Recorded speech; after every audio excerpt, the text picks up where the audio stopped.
নমস্কার বন্ধুরা, বর্ণস ডায়েরি চ্যানেলে আরও একবার সকলকে স্বাগত জানাই।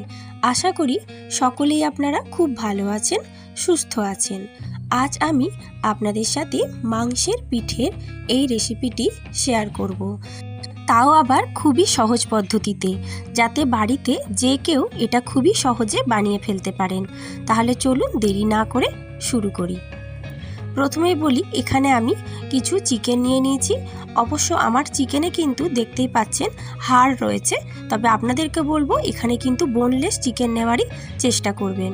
আমি কিন্তু এখানে মাংসের টুকরোগুলোকে একদম ছোট ছোট টুকরো করে কেটে নিচ্ছি, আর যে অংশগুলোতে হাড় লেগে আছে ওগুলো অবশ্যই আমি বাদ দিয়ে দেব, কারণ মাংসের পিঠের ক্ষেত্রে হাড়গুলো থাকলে হবে না। দেখুন, আমি হাড়গুলোকে খুব ভালোভাবে বাদ দিয়ে দিয়েছি আর ছোট ছোট টুকরো করে চিকেনগুলোকে কেটে নিয়েছি।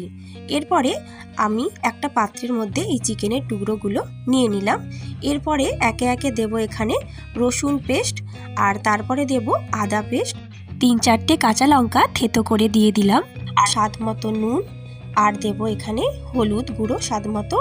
আর এখানে এর একটা কথা বলি, এখানে কিন্তু মশলার পরিমাণগুলো তুলনামূলক একটু বেশি বেশি দিতে হবে। তারপরে দেখুন আমি লঙ্কা গুঁড়োও দিয়ে দিলাম, আর জিরে গুঁড়ো, ধনে গুঁড়ো, আর দেব গরম মশলা গুঁড়ো। এরপরে আমি কাঁচা সর্ষের তেল দিয়ে খুব ভালো করে এটাকে মেখে নেব। খুবই ভালো করে এটাকে মাখতে হবে, আর হাত দিয়ে এরকম চটকে চটকে কিন্তু এটাকে মেখে নিতে হবে, যাতে মশলাগুলো চিকেনের মধ্যে খুব ভালোভাবে ঢুকে যায়। তো এখানে দেখুন এইভাবে কিন্তু মশলার পরিমাণটা তুলনামূলক একটু বেশি নিতে হবে, কারণ যেহেতু এটা চালের গুঁড়ির সাথে মিশবে, সেই কারণে খেতে যাতে পিঠেটা ভালো হয় তার ফলে মশলাটা একটু বেশি নিতে হবে। তো দেখুন কড়াতে আমি তেল দিয়ে দিলাম, তেলের মধ্যে একটু চিনি দিয়ে যখন গলে আসবে তখন এখানে আমি পেঁয়াজ কুচনো দিয়ে দিলাম। এখানে কিন্তু আমি 3টে মিডিয়াম সাইজের পেঁয়াজ কেটেছি। তো দেখুন এইভাবে আমি পেঁয়াজগুলোকে বেশ ভালোভাবে ভাজা ভাজা করে নেব। পেঁয়াজগুলো যখন ভাজা ভাজা হয়ে যাবে তখন আমি এই মাখিয়ে রাখা মাংসটাকে এর মধ্যে দিয়ে খুব ভালোভাবে কষে নেব। ঠিক যেভাবে মাংস রান্না হয় একদম সেইভাবেই মাংসটাকে আগে রান্না করে নেব খুব ভালোভাবে। তো দেখুন এইভাবে আমি এটাকে অনবরত কষে নিতে থাকবো, আর গ্যাসটাকে অবশ্যই লো থেকে মিডিয়াম করে রাখবো। তার ফলে দেখুন যতক্ষণ না তেল ছেড়ে বেরিয়ে আসে ততক্ষণ ঠিক এইভাবে কষতে থাকবো। আর এখানে আমি 5 মিনিট থেকে 10 মিনিট আবার একটু ঢাকা দিয়ে রাখবো, আবার আমি একটুখানি নেড়ে এটাকে নাড়াচাড়া করে নেব মাঝে মাঝেই। তো দেখুন ঠিক এইভাবে যখন মাংসটা আমার ঠিক তেল ছেড়ে বেরিয়ে এসছে আর একদম প্রায় কষা হয়েই গেছে, তখন কিন্তু আমি একটু জল দিয়েছি। জল দিয়ে এটাকে 5 মিনিটের জন্য আরেকটু আমি রান্না করে নেব, যাতে মাংসটা খুব ভালোভাবে সুসেদ্ধ হয়ে যায়। তবে মাংসগুলো ভালোভাবে সেদ্ধ হয়েও গেছে, কারণ যেহেতু খুব ছোট ছোট টুকরো করে এগুলো কাটা। তো দেখুন গ্যাসটা আমি অফ করে দিলাম। এখানে কিন্তু আমার চিকেন রান্না একেবারে কমপ্লিট। এইবারে আমি চলে যাব পিঠের কাজে। তো দেখুন এখানে প্রথমেই বলি, কাঁচা শালপাতা ঠিক এইরকম লাগবে। তো এই শালপাতাগুলোকে আমি এরকমভাবে গোল করে কেটে নেব। শালপাতার থালা যেমন পাওয়া যায়, থালা বড়োভাবেও আপনারা করতে পারেন। তো এখানে পিঠেটা আমি যে পাত্রে অর্থাৎ যে প্যানের মধ্যে করব সেই মাপেই কিন্তু এটাকে আমি গোল করে ছোটোভাবে কেটে নিচ্ছি। তো দেখুন আপনারা যেমন খুশি এটা করতে পারেন।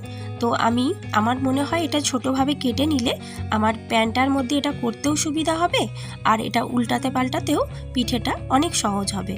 তো দেখুন একইভাবে আমি আর একটা থালার মধ্যেও ঠিক একই মাপ করে এরকম গোল অংশ কেটে নিচ্ছি। এইভাবে আমি পাতাগুলোকে রেডি করে নিচ্ছি।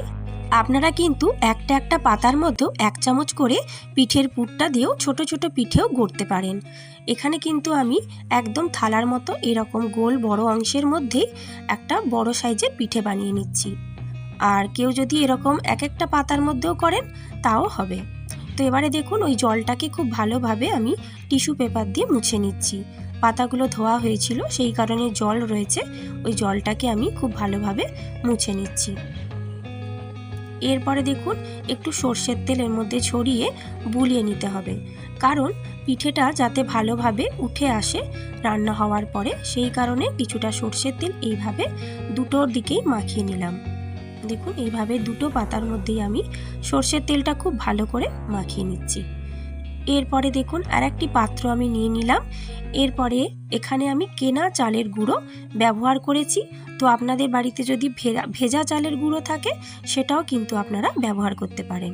তো দেখুন এখানে আমি কেনা চালের গুঁড়ো নিয়ে নিচ্ছি। এরকম কোনো পরিমাণ নেই, তো আমি আন্দাজ মতোই এখানে নিলাম। আর দেখুন একটু স্বাদ মতো নুনও দিয়ে দিলাম। এবারে খুব ভালোভাবে এটাকে মিশিয়ে নেব।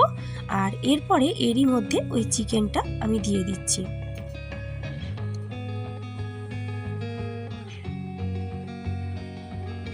এখানে আপনারা একটু ঠান্ডা হলেও এটাকে মাখতে পারেন, তো আমি একটু গরম অবস্থাতেই এটাকে মেখেছি। তো দেখুন এইভাবে চালের গুঁড়ির সাথে মাংসটাকে খুব ভালোভাবে চটকে মেখে নিতে হবে মিহি করে। তো এখানে আমি আরেকটু চালের গুঁড়ো অ্যাড করব। যেহেতু আমার মনে হয়েছে মাংসের পরিমাণটা একটু বেশিই ছিল, চালের গুঁড়োটা কম, সেই কারণে আমি আরেকটু চালের গুঁড়ো অ্যাড করলাম। এখানে মোটামুটি আমি 3 হাতা মতো চালের গুঁড়ো নিয়েছি। এরপরে দেখুন এটাকে জল দিয়ে দিয়ে একটু পাতলা করে ব্যাটারটা কিন্তু করতে হবে। এতটা টাইট হলে পিঠেটা কিন্তু ভালোভাবে হবে না, ভেতরে কাঁচা থেকে যেতে পারে, সেই কারণে একটু পাতলাভাবেই পিঠেটা বসাতে হবে। তার ফলে ভেতরটা খুব ভালোভাবে সেদ্ধও হবে। তো দেখুন এইভাবে খুব ভালোভাবে জল দিয়ে একটু একটু জল দিয়ে মেখে নিচ্ছি। খুব জলজলেও হবে না, আবার খুব টাইটও হবে না, ঠিক একটু কাদা কাদা মতো হবে, তাহলেই হবে। এবারে দেখুন এই শালপাতার মধ্যে আমি এই মণ্ডটাকে ঠিক এইভাবে ছড়িয়ে দিয়ে দেব। এটা আমি একটাই পিঠে করছি, এরকম বড় সাইজের। তো দেখুন এইভাবে আমি দিয়ে দিলাম। এটা কিন্তু খুবই সহজ পদ্ধতি, কিছুই নয় করা। চিকেন রান্না করে চালের গুঁড়ির সাথে মাখিয়ে এইভাবে বসিয়ে দিলেই কিন্তু মাংসের পিঠে একদম রেডি হয়ে যাবে। আর দেখুন একটু চেপে চেপে হাতটা ধুয়ে এসে দেখুন একটু চেপে চেপে গোল শেপ দিয়ে আর একটা শালপাতা উপর থেকে চাপিয়ে দিলাম। এরপর দেখুন গ্যাসে একটি প্যান বসিয়ে নিয়েছি আর একটু সর্ষের তেল দিয়ে দিতে হবে। এবারে তেলটাকে একটু ভালোভাবে ছড়িয়ে নিলাম আর এক্সট্রা তেলটা আমি টিস্যু পেপার দিয়ে মুছেও নিয়েছি। এই দেখুন এরপরে ঠিক এইভাবে বসিয়ে দিতে হবে। এরপরে এটাকে ঢাকা দিয়ে একদম লো ফ্লেমে 15 থেকে 20 মিনিট খুব ভালোভাবে করে নিতে হবে। দেখুন 15 মিনিট পর আমি উঠিয়ে দেখছি এটা কিন্তু বেশ ভালোভাবেই টাইটও হয়ে গেছে। আর পাতা কালার দেখেও বুঝতে পারছেন পাতাগুলো একদম শুকিয়ে অন্যরকম কালার হয়ে গেছে। এরপরে দেখুন ওপর থেকে থালা দিয়ে এটা ঠিক উল্টোভাবে এখানে নিয়ে নিলাম। এরপরে উল্টো দিকটা আর একবার প্যানে বসিয়ে দিলাম। এটাও ঠিক 20 মিনিট মতো আমি একদম লো ফ্লেমে করে নেব। এইভাবে আমার প্রায় 45 মিনিট মতো এই পিঠেটা কিন্তু করতে লেগেছে। আর না হলে এটা ভেতরে কিন্তু কাঁচা রয়ে যেতে পারে, তাই একদম লো ফ্লেমে প্রায় 45 মিনিট ধরে এটাকে আমি রান্না করেছি। তো দেখেই বুঝতে পারছেন পাতাগুলো একদম পুড়ে যাবে আর একটা বেশ সুন্দর গন্ধ বেরোবে শাল পাতা পোড়ার। তো দেখুন পিঠেটা দেখেই বোঝা যাচ্ছে খুব সুন্দরভাবে হয়ে গেছে। দেখুন শালপাতা থেকে খুব সুন্দরভাবে এটা উঠেও এসছে। তো এরপরে আমি আপনাদেরকে কেটেও দেখাচ্ছি। তো দেখবেন এটা কিন্তু খুব ভালোভাবেই যে কেউ বাড়িতে বানিয়ে ফেলতে পারবেন। তো আজকের এই রেসিপি কিন্তু খুবই সহজ একটি পদ্ধতিতে দেখানো হয়েছে।